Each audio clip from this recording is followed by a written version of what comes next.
U ovom video zapisu vidjet ćete kako se crta logički sklop temeljem zadanog logičkog izraza. Koristit ćemo program koji se zove Logic Gate Simulator i samo neke njegove dijelove. Zadani logički izraz koristi 3 ulaza koje imamo već unaprijed postavljena A, B i C. Malo drugačije izgledaju nego na papiru, ali to nije toliko bitno.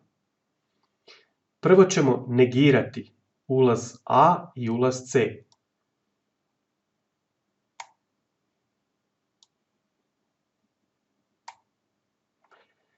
Zatim povučemo crte koje zapravo spajaju ulaz s logičkim sklopom.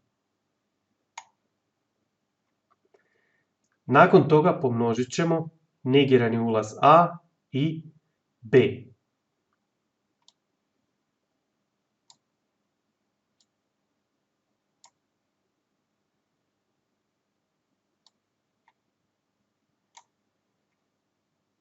Bijelo-crvena crta označava da ovdje prolazi jedinica, dok ovdje prolazi vrijednost 0.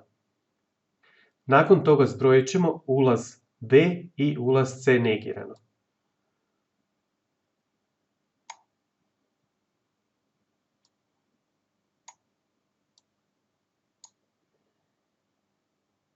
Zatim to negiramo.